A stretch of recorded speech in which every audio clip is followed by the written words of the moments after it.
tecnología, y muchos de nosotros hemos firmado documentos, hemos participado en discusiones, etc. Sin embargo, quiero comenzar haciendo algunos comentarios en la vida personal que estamos haciendo investigación. Yo soy médico y trabajo con la Universidad Cayetano Heredia, en el Hospital Cayetano Heredia, y venimos haciendo diversas investigaciones en las cuales una de ellas está relacionada a tuberculosis, como se ha comentado. Quisiera decir que, por ejemplo, el año pasado, después de mucho esfuerzo, nosotros fuimos reconocidos para traer 4 proyectos de investigación en tuberculosis. Proyectos que venían por la alianza Stop TB a través del Imperial College, a través de una fundación de Gates que se llama FIND, a través de un concurso internacional que se hizo en las universidades americanas, en las cuales nosotros fuimos socios de uno de ellos, y finalmente un trabajo con una compañía de las pocas en el mundo que están tratando de desarrollar un producto para la tuberculosis. Sorprendentemente, estos 4 estudios que iban a generar más de 100 trabajos en el Perú y que iban a generar probablemente alrededor de unas 15 publicaciones científicas de primer grado, no los pudimos comenzar.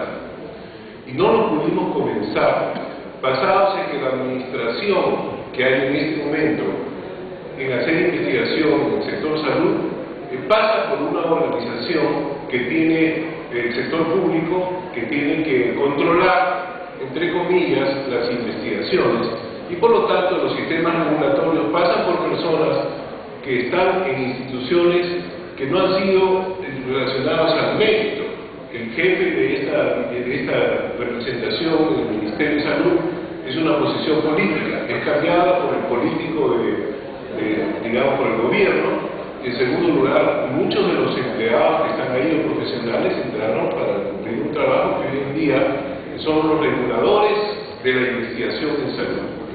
Entonces, mi primer comentario que tengo que hacer es que si vamos a crear un Ministerio de Salud, un Ministerio de Ciencia y Tecnología, el primer argumento no puede ser que vamos a controlar, porque yo creo que eso es lo que más daño hace. Cuando ponemos todos estos sistemas de controles, lo único que se hace es generar una burocracia que termina en corrupción, que termina en la necesidad de generar recursos por debajo de los sistemas para poder hacer cosas, o si no, se paraliza y nos volvemos inútiles, como nos pasa en este momento con las universidades públicas, que sorprendentemente tienen recursos del campo. Yo he estado en 2 universidades públicas en discusiones sobre este tema y no pueden gastar. La Universidad de San Luis Gonzaga, por ejemplo, tenía 20 millones de soles cada año que no podía gastar, y la Universidad San Antonio Abad en el Cusco tenía 100 millones de soles que no sabían o no podían gastar, que está basado en que hemos creado una burocracia tan terrible que al final las personas no pueden hacer investigación, porque el principio es hacer un control de esos recursos, y entonces el control pasa por diversas normas que al final ahogan el sistema. Entonces yo creo que lo primero que deberíamos hacer es hacer una innovación en el sistema público. Entonces cuando uno hace investigación, inmediatamente dice, no, esto están haciendo dinero, etcétera, como si fuera no honorable recibir un pago por un trabajo. A mí me parece que al contrario, no es ético cuando uno te pide un trabajo que no sea remunerado. Entonces mi primer concepto está en que apostamos, un ministerio que va a ser un control o un ministerio que va a ser un promotor de la ciencia y la tecnología. Y yo apuesto por esta segunda condición. Pero esto no solamente debe quedar en los discursos de las autoridades, porque los niveles medios, que son donde se ejecutan las actividades en nuestro país, hay personas que están en contra de esta situación. Es decir, personas que piensan diferente, dicen que no están de acuerdo, etc. Y entonces existe un sistema de no promoción de la ciencia y tecnología. En Perú, por eso, digamos, si ustedes revisan, como se ha dicho acá, los recursos económicos para la ciencia y tecnología son absolutamente mínimos. Si usted le preguntara a un estudiante de cuarto de secundaria en el Perú, le pueden dar 30 actividades que pueden hacer, y aseguro que ninguno va a incluir en su decisión quiero hacer investigación. O sea, no está en esa situación, y yo creo que es porque no hemos promovido, ni hay una actitud que debemos, y yo creo que el ministerio que se va a crear debería ser absolutamente promotor. Un segundo aspecto que se ha tocado acá es el tema de la filosofía de crear ciencia y tecnología. Ustedes ven programas a nivel internacional, es fácil entrar a la televisión y ver como muchos canales de televisión hay programas de ciencia y tecnología, se discuten los temas de ciencia, es decir, el tema de alimentos, por ejemplo, transgénicos, que acá se le han puesto una satanización y como que va a producir daño. En muchos sitios se sabe que no es así, que no produce ningún daño a la salud, que es cierto que hay que discutir las semillas transgénicas, etc. Pero no es cierto de que no ha habido una discusión científica sobre el tema frente al público. Y entonces, la parte científica no figura. Ustedes ven los canales de televisión en Perú y probablemente algunos dediquen 10 minutos de sus 24 horas a hablar de ciencia. Ustedes ven los canales italianos o franceses o españoles o norteamericanos, en muchos de ellos el conocimiento científico sí es parte de eso. Por lo tanto, un concepto que yo creo que es clave, que ya fue planteado por Ismo, es la necesidad de crear toda una filosofía en defensa de la ciencia y la tecnología, que debe ser un tema discutible. No es posible que por primera vez el presidente Humala, cuando fue candidato, fue el único que habló de ciencia y tecnología en los últimos 30 años en los políticos. O sea, este no es un tema de discusión, como si no tuviera ninguna relevancia en el país. El tercer aspecto que me parece muy importante es que yo, por ejemplo, no estoy de acuerdo con el tema de que en las universidades pasen a este nuevo ministerio. Me parece que no. El ministerio lo que tiene que hacer es coordinar las funciones, es decir, lo que ha pasado con las asambleas de rectores es que le quitaron todos los poderes de decisión. Entonces cualquiera puede abrir una universidad en cualquier sitio, se reúne un grupo y ya se armó una universidad y no pasa nada. Ya hay una facultad de medicina en este momento que tiene 4.000 estudiantes, cuando ni siquiera la Universidad Mayor de San Marcos ya tiene 4.000 estudiantes y recién tienen 4 años. Es decir, no es posible porque no existe un control, entonces el Estado se volvió ultraliberal en esa situación y no hay ningún control. Entonces eso crea pues una situación de mediocridad que no pueden ser resueltos de manera adecuada. Entonces, yo creo que uno de los temas de las universidades, que son los centros de investigación, o uno de los grandes centros en todos los sitios, tiene que ser fortalecida. Y dentro de las funciones, incluso la Constitución del Perú le asigna las labores de hacer investigación a las universidades como parte de su obligación primaria. Y entonces, ¿cuántas universidades hacen investigación real, medida por parámetros internacionales, como son publicaciones, etcétera? Y nos vamos a caer sorprendidos de casi ninguna o pocas universidades lo hacen. Por lo tanto, un ministerio tiene que ser una situación que integra y que sea multisectorial, pero no es que mande en cada uno de los sitios. No va a tomar las universidades, no va a tomar esto, no va a tomar el otro para crecer. Yo creo que debe aglutinar determinadas instituciones, como se ha mencionado acá, que están trabajando en el área, pero en las otras debe imponer guías, debe decir, mire, ustedes tienen que hacer investigación, y ustedes tienen que terminar con tantas maestrías, tantos doctorados, y si esa producción no camina, los presupuestos de estas universidades públicas se van a reducir, y si ustedes lo hacen así, les vamos a dar más presupuesto. Entonces, sí se va a hablar de realmente lo que se está hablando ahora, que es, digamos, los objetivos con presupuestos y resultados. Entonces, yo insisto, creo que digamos, este ministerio lo que tiene que ser un promotor.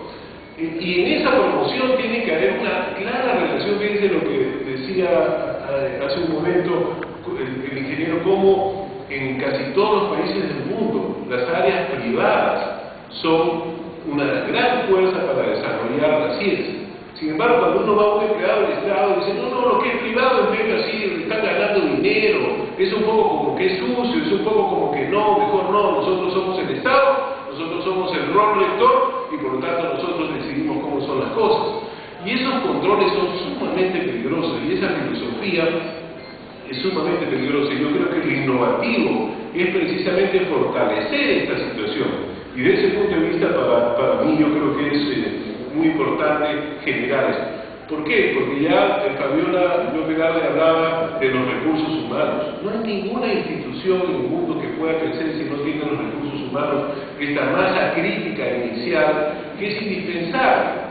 Esa masa crítica hoy en día el Perú tiene la enorme oportunidad de traer mucha gente. Muchos peruanos que viven en España ya quieren regresar. Mucha gente en Estados Unidos con la crisis quiere regresar. Muchos profesionales quieren regresar. Pero ¿dónde existe un puesto en el Perú que diga usted es un investigador? No existe. O sea, ¿dónde hay las posiciones posiciones administrativas. Entonces tiene que haber un doble juego. El juego de impulsar una situación, de crear masas críticas, de fortalecer a los estudiantes, de crear la idea de que el investigador sí sirve, pero además generarle la posición de trabajo. Es decir, seríamos ingenuos de pretender desarrollar algo y no desarrollamos las posibilidades de trabajar. ¿Qué pasa con nuestros biólogos? ¿Qué pasa con nuestros químicos o matemáticos? No están en el Perú porque no tienen dónde trabajar. Y si pueden trabajar, entran a un profesorado, una universidad, y ganan pues un sueldo que cuando tengan 65 años no les sirve para casi nada. Y durante esos años su sueldo es tan ridículo que no le permiten crecer. Pero si él puede hacer investigación y traer recursos, la gente se pone nerviosa, ¿cómo tienen dinero? Al contrario, yo debería felicitar a esas personas que traen recursos para fortalecer las universidades y las instituciones. Pero pongan ahorita un proyecto de 5 millones de dólares en una universidad pública y les aseguro que les va a costar mucho trabajo gastarlo. Los sistemas son tan, digamos, tenaces que no les permiten a ustedes una flexibilidad. Entonces, yo creo que lo innovativo va a ser cambiar las estructuras del Estado en favor de una innovación apuntando a crecer la tecnología. El minuto. Gracias. Cuando hablamos, por ejemplo, de patentes, fíjense, la gente se ríe que los chilenos quieren patentar, ¿cómo se llama esto? Un postre que se llama suspiro a la limeña. La gente se molesta y se ríe. Pero eso significa que para ellos una filosofía de vida es crear patentes hasta de un postre. Y nosotros nos reímos o nos ofendemos, pero no hacemos nada. Y yo creo que las patentes deben ser una parte importantísima en la filosofía de lo que debemos crear. Entonces, en suma, yo quisiera insistir en la posibilidad de que creemos un organismo promotor, un organismo integrador, un organismo que promueva la relación entre el Estado y las instituciones académicas y privadas, que se busque una creación de una filosofía de ciencia y tecnología, y que finalmente se creen los recursos económicos y que se usen los propios recursos que hay ahora. ¿Cómo es posible que devolvamos 1.000 millones de soles y que no lo hemos podido gastar? Es decir, eso parece una cosa terrible cuando estamos discutiendo cómo armar el ministerio, cuando en realidad deberíamos decir cómo gastamos esos dineros en hacer investigación para traer más recursos.